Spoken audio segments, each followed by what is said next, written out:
বাবা রেনে দে।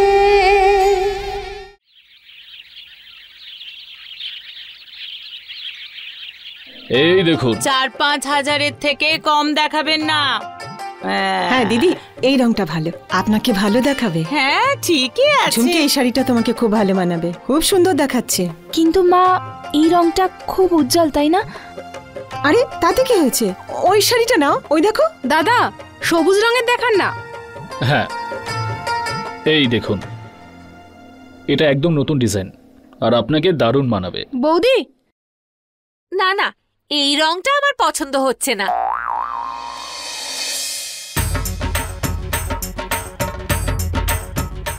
বল বল, তোর আবার মহাভারত অশুদ্ধ হয়ে যাবে নাকি? বুড়োদের শাড়ি তাই না? আরে আমি সাজলে গুজলে না, তুই টিকতে পারবি না আমার সামনে। আমি তো তোদের জন্য হালকা রং পরি, হ্যাঁ, যাতে তোদের খারাপ না লাগে আমার সামনে। কি আমি ঠিক বলেছি না বেয়ান? হ্যাঁ হ্যাঁ, একদম ঠিক বলেছেন আপনি। আমি যদি আমার মতন পছন্দ করি না, তখন তোরা বুঝতে পারবি। আরে দাদা, একটু ভালো দেখে শাড়ি দেখান তো। হ্যাঁ মা, এক্ষুনি দেখাচ্ছি। কি বললেন আমায়? কি বললেন আমায়? শাড়ি দেখান চুপচাপ। ক্ষমা চাইছি আমি। যা খুশি তাই বলে যাচ্ছে।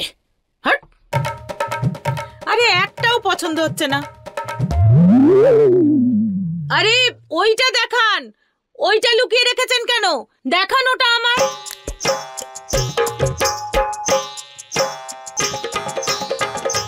এই দেখুন। ওই দেখ। আরে এই হচ্ছে শাড়ি। ওহো বেয়ান, এই শাড়িটা আমার খুব পছন্দ হয়েছে। আরে আপনার যদি পছন্দ হয় রেখে দিন না দাদা, ওই শাড়িটা পাশে রেখে দিন। হ্যাঁ একদম। একদম আলাদা করে রাখবেন, অন্য শাড়ির সাথে যেন মিশে না যায়, এটা বলে দিলাম আপনাকে। একদম চিন্তা করবেন না আপনি।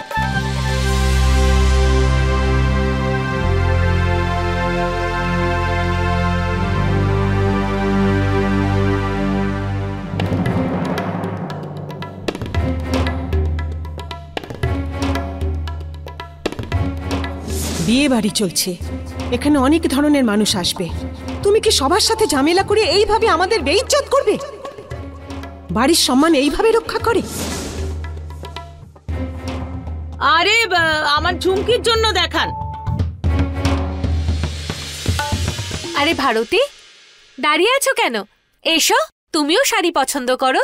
বৌদি, শাড়ি না হয় আমি পরে দেখব, কিন্তু তার আগে আমার মাসিমার সাথে একটু দরকারি কথা আছে।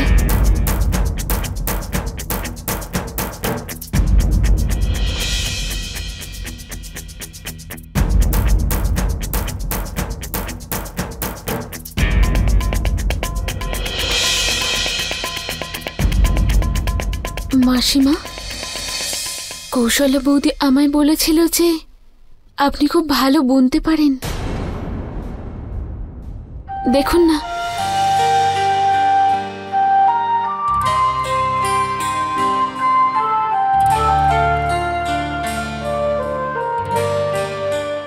আমি নিজের আর বৌদির সন্তানের জন্য সোয়েটার বুনেছি, কিন্তু প্রথমবার করেছি তো জানি না ঠিক করে করতে পেরেছি কিনা। আপনি একবার দেখবেন।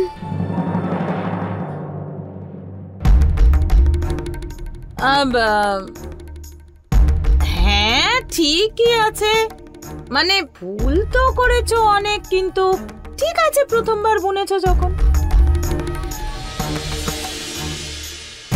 এই নীলটা আমি নিচ্ছি, কৌশল্যার ছেলেকে এটা খুব সুন্দর মানাবে, তাই না রে?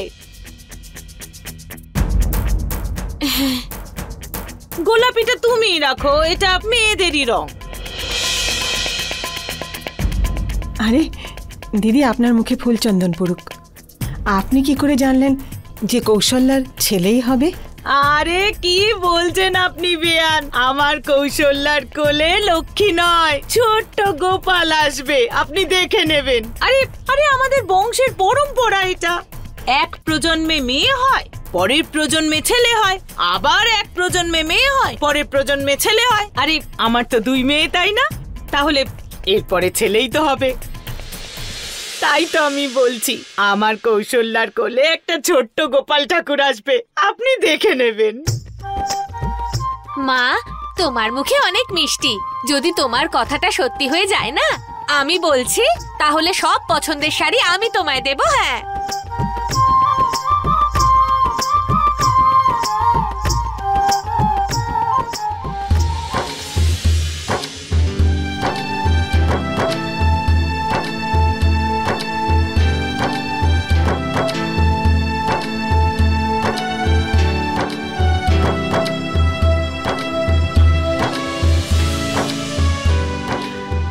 বাবারে বাবা, এত উপহার কোত্থেকে আসছে কে জানে, কিছুই তো বুঝছি না।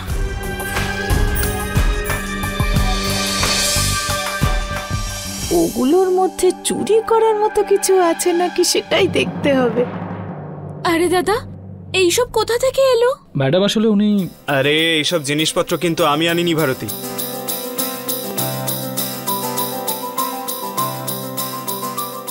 কিন্তু এইসব জিনিস যে এনেছে ভারতী, সে নিজেই উপহার, বিশেষ করে তোমার জন্য।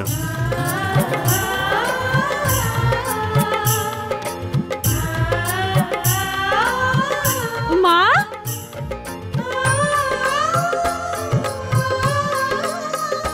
ভারতী,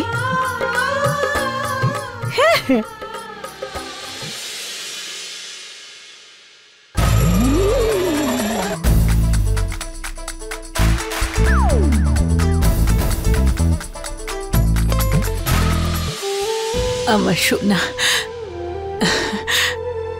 মা, তুমি এখানে হঠাৎ? আমার খুব মনে পড়ে তোমার কথা।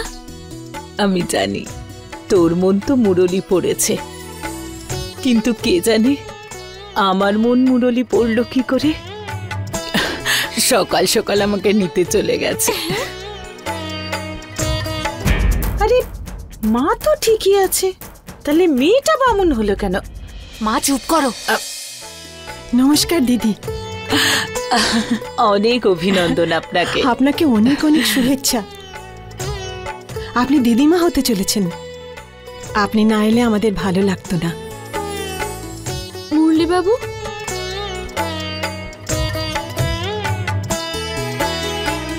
প্রণাম নেবেন। সুখে থেকো, ভালো থেকো। আরে না, এই সময় ছুঁকতে নেই। দিদি আসুন না, উনি কৌশল্যার মা। নমস্কার, কেমন আছেন আপনি? আমি ভালো আছি, অনেক অভিনন্দন। ভারতীর বিয়েতে দেখা হয়নি, আর দেখুন আজ দেখা হয়ে গেল। খুব ভালো লাগছে আলাপ করে। আমারও খুব ভালো লাগছে আপনার সাথে আলাপ করে, খুব ভালো লাগছে। এই যে কত কি এনেছেন আপনি, ফল মিষ্টি, খুব ভালো লাগছে আমার, খুব ভালো লাগছে। মা, আরে দিদি আসুন না, আসুন। হ্যাঁ, সময় পাচ্ছিলাম না আমি। ভারতীর বাবা ওখানে অনেক জমি কিনে রেখেছে, স্কুলও বানিয়েছে, তাতেই ব্যস্ত হয়ে পড়েছিলাম। আর তারপর শরীরটাও একটু খারাপ হয়ে গেছিল। আচ্ছা, আমি যখন এসেছি, আমার 2 মেয়ের জন্য আমি উপহার এনেছি।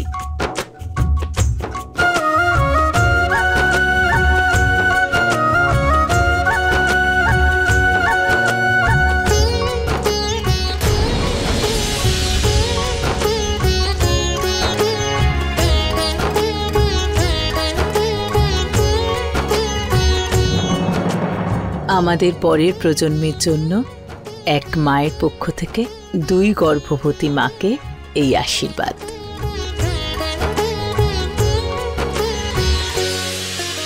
ভারতী, আরে বেয়ান, একটু দেখতে দিন না। ও হো হো, কি সুন্দর, খুব সুন্দর।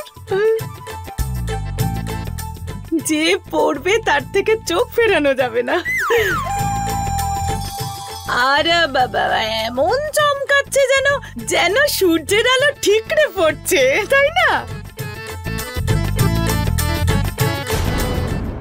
এই হারটা দেখে আমার ছোট মনে হচ্ছে। ছোট হওয়ার পরুক তোর ওই 3 আঙুলে মেয়ে।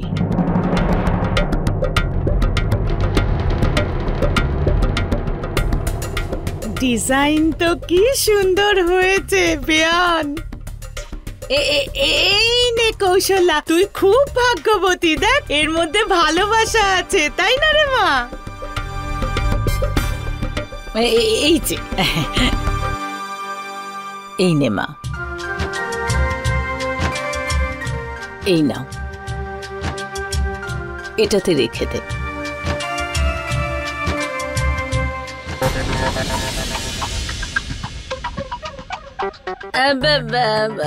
বিয়ান, ওই যে সুন্দর ভারী একটা বাক্স আছে, ওটার মধ্যে কি আছে?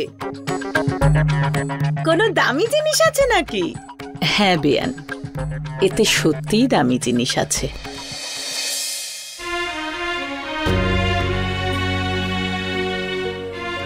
যখন আমি গর্ভবতী ছিলাম তখন আমার শাশুড়ি মা এটা ভেবে বানিয়েছিলেন আমার ছেলে হবে, কিন্তু আমি নিশ্চয়ই কোনো ভালো কাজ করেছিলাম, তাই ভারতীর মতো মিষ্টি একটা মেয়ে পেয়েছি। আর শাশুড়ি মায়ের উপহারটা তো একইভাবে রয়ে গেল। এখন আমার 2 মেয়েই গর্ভবতী, তাই আমি এটা নিয়ে এসেছি। আমার 2 মেয়ের মধ্যে যার ছেলে হবে সেই বাক্সটা পাবে।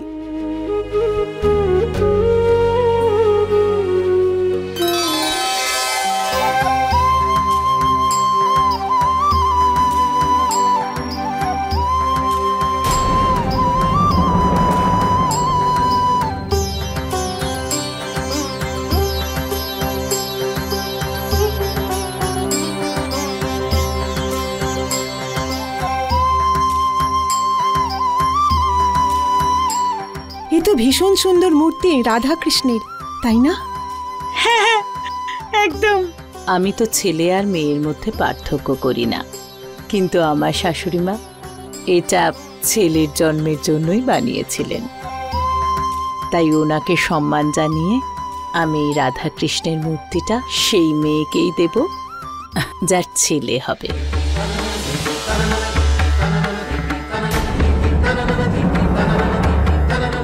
আরে দিদি, এসবের কি দরকার?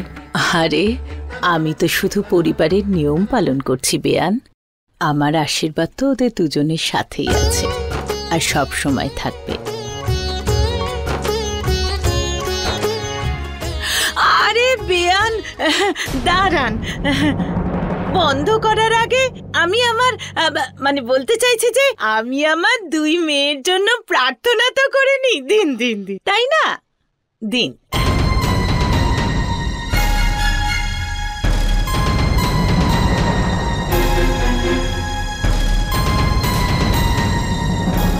একবার হাতে আসলে তাহলে নিজের আর আমার 2 মেয়ের গা সোনা দিয়ে মুড়ে দেব। তারপরেও এতটা থাকবে যে 2 হাত দিয়ে খরচ করব, তাও কম পড়বে না। হে আমার জয় শ্রীকৃষ্ণ, কিছুক্ষণ আগেই আপনার কথা মনে করছিলাম। এখন মূর্তি রূপে এসেছেন, এবার পুত্র রূপে আমার কৌশল্যার কোলে চলে আসুন আর আমাকে ধন সম্পত্তিতে ভরিয়ে দিন। এই নিন, এইবার রেখে দিন এটা।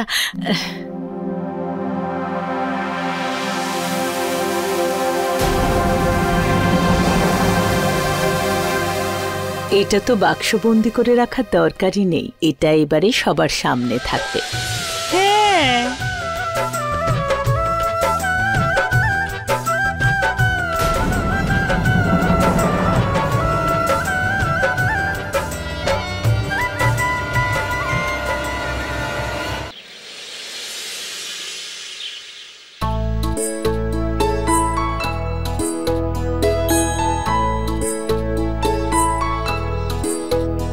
চলুন মা, এবার আপনারা দুজন মিলে খুব রেস্ট নিন আর খুব গল্প করুন। আমি একটু কারখানা থেকে ঘুরে আসছি। আর এখন আমি ওখানেই যাচ্ছি। ঠিক আছে, আসছি মা। আচ্ছা।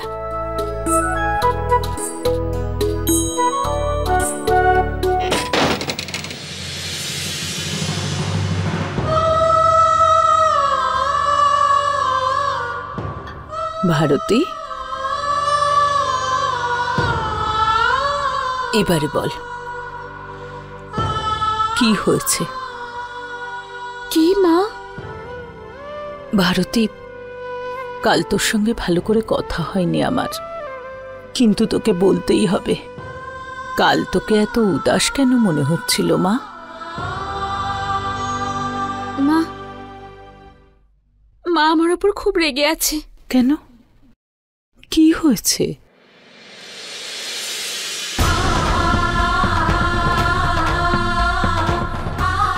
ওই কাল এত ভারী চুড়ি কারোর শাড়িতে লেগে এখানে কি করে আসতে পারে? তো কি বলতে চাইছো তুমি?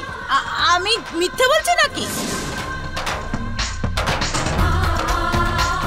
আপনার এই বৌমা দেখুন আমার ওপর চুরির অপবাদ দিচ্ছে।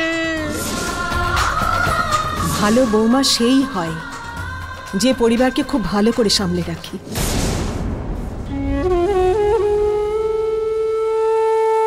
আর মা তো এটাই ভাবছে যে সব ভুল আমার।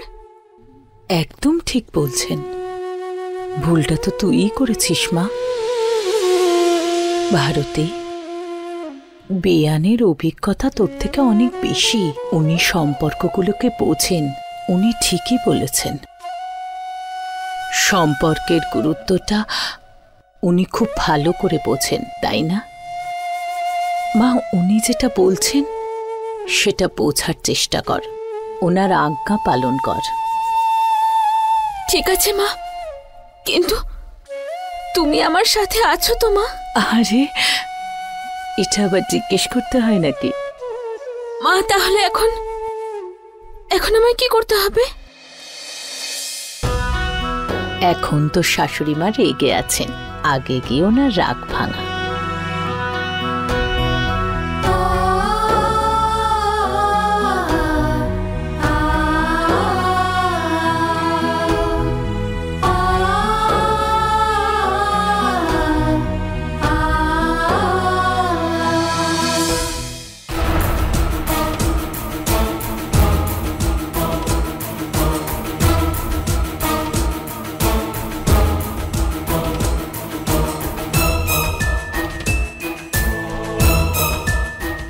এখন আবার তোমার মাথায় কি সব চলছে বলো তো মা? আরে কৌশল্যা, টাকা পয়সা যাদের থাকে তারা পাপ আর পুণ্যের ধার ধারে না। আমিও টাকা রোজগারের কথা ভাবছি রে। ওই যে সোনার রাধা কৃষ্ণের মূর্তি, কৌশল্যা তাড়াতাড়ি একটা ছেলের জন্ম দে। ছেলের সাথে সাথে ওই সোনার কৃষ্ণ মূর্তিও থাকবে তোর। এক মায়ের জন্য তার সন্তানই সবকিছু হয়ে থাকে মা। ছেলে বা মেয়ে যাই হোক আমি তাতে খুশি হব। আরে কৌশল্যা, এত প্রার্থনা করব আমি যে ঈশ্বর ছেলে ছাড়া আর কিছুই দেবে না তোকে। আর যদি ছেলে হয় তাহলে তুই না চাইলেও ওই সোনার কৃষ্ণ মূর্তি তোর কাছেই আসবে। ব্যাস, একটা খটকা আছে রে মা, তোর জন্য আমি ভগবানের কাছে প্রার্থনা করব, কিন্তু ওই ভারতীর ছেলে হওয়া কি করে আটকাবো? আর যদি ভারতীয় ছেলের জন্ম দেয় তাহলে ওই সোনার কৃষ্ণমূর্তি তো ওর মা ওকেই দেবে, তাই না? হে ভগবান, তুই তো কিচ্ছুই পাবি না রে। দেখ কৌশল্যা, আমার কথা মন দিয়ে শোন। দেখ, ভবিষ্যতের কথা বলা যায় না। নিজের জন্য না হোক, নিজের বাচ্চার জন্যেই এখন সময় এসে গেছে ভারতীকে দিয়ে লিখিয়ে নে যে এই সম্পত্তির অর্ধেকটা তোর হবে। ও যদি লিখে দেয় না, তাহলে ওর মহাভারত অশুদ্ধ হয়ে যাবে না, বুঝেছিস?